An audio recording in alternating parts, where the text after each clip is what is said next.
Peut-on éduquer les enfants autrement? Parfaitement, répondent Catherine Lécuyer et Moïna Fauchier de Lavigne, qui sont nos invités. Bonsoir Catherine Lécuyer, peut-être à ma droite. Vous êtes docteur en sciences de l'éducation et psychologie.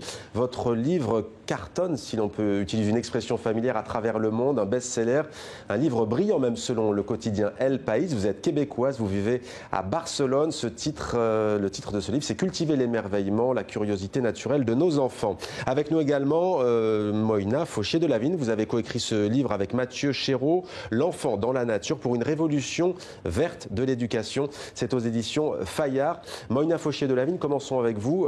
On a vraiment coupé l'enfant de la nature en France, par exemple? En France, et pas qu'en France, effectivement.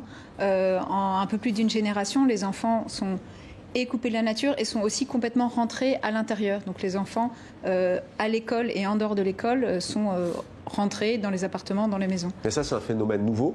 Et c'est un phénomène qui est effectivement assez récent. Ça a un peu plus d'une génération. Concrètement, c'est quoi être coupé de la nature? C'est déjà dans la ville, il n'y a plus le bac à sable classique à l'ancienne, on passe son temps sur les tablettes, le nez sur le téléphone déjà très jeune?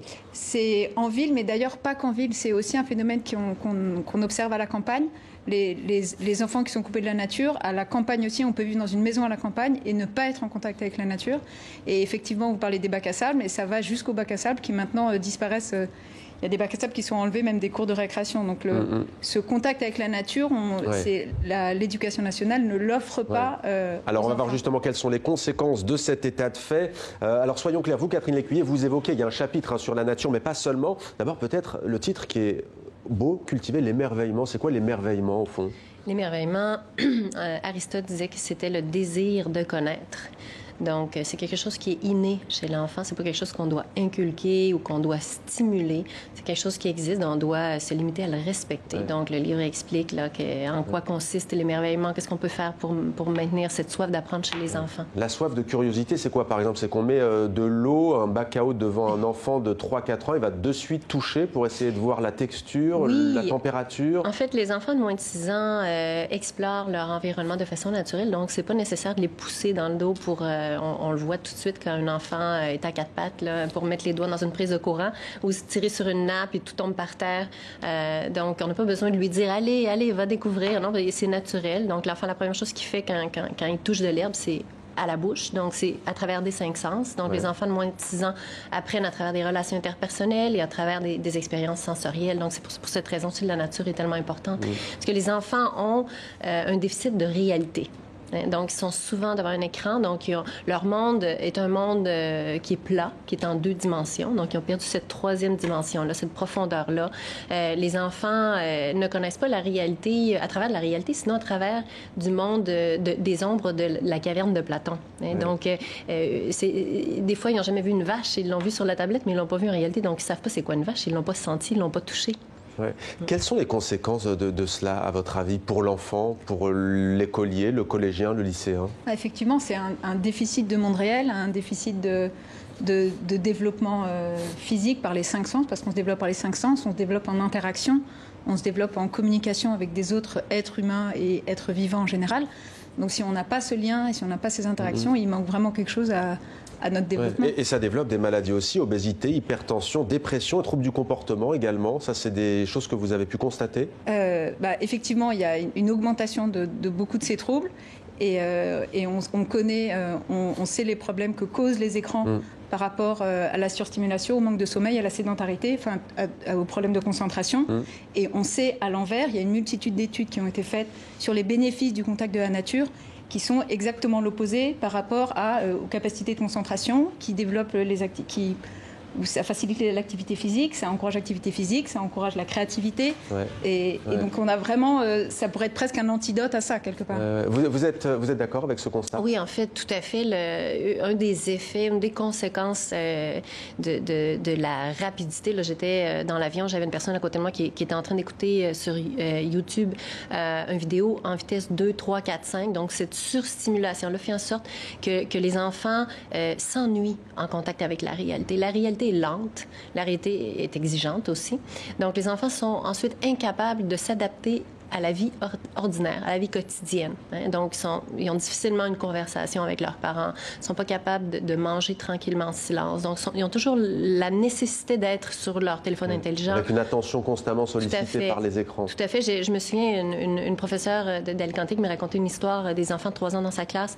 Elle racontait une histoire, puis il y en a une qui se lève et dit « Ce que tu me racontes, ça ne m'intéresse pas. » Passa en espagnol. Donc, passe à la page suivante. Non? Donc, les enfants sont habitués à cette rapidité. Le mouvement perpétuel et la rapidité. Alors, vous donnez l'exemple du Danemark dans votre livre Moina Fauché de la Vigne. On va voir des images d'ailleurs de la forêt danoise où l'on dispense des cours au sein même de la forêt. Parlez-nous de ce pays du nord de l'Europe. Alors, c'est les écoles en forêt, enfin les maternelles en forêt, ça a commencé là-bas.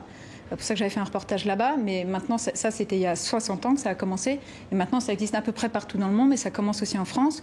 Et donc c'est des écoles où, au lieu que l'enfant soit toute la journée en classe entre 4 murs, il passe toute la journée dehors, où il y a un environnement qui est mouvant, qui peut être lent, qui peut être rapide, qui en tout cas offre beaucoup de possibilités, et où il peut y avoir du calme aussi. Et où on a beaucoup moins de contraintes que dans une salle de classe. Et donc, ces écoles au Danemark, il y en a, c'est 20% des écoles qui sont comme ça là-bas, et c'est quelque chose qui fait complètement partie du système et qui est complètement accepté déjà là-bas. Et dans l'apprentissage, ça apporte quoi justement cet émerveillement dans la famille par exemple ou au quotidien? Qu'est-ce que ça apporte dans l'apprentissage? Oui, il y a une relation directe entre l'attention et l'apprentissage. Donc, c'est impossible d'apprendre si on n'est pas capable de porter attention à ce qu'on voit, à ce qu'on lit. L'attention, on dit en neurosciences, une fonction exécutive qui est tout à fait nécessaire pour l'apprentissage. Donc, c'est tout à fait en lien avec ça. Si les enfants sont pas capables de porter attention, c'est vraiment dramatique au niveau de l'école. Dans beaucoup de pays francophones, pas seulement la France et la Belgique, peut-être dans une moindre mesure d'ailleurs dans la province francophone canadienne, le Québec, on parle de décrochage scolaire. Qu'est-ce qui a changé selon vous entre l'enfant d'il y a 10 ans et aujourd'hui?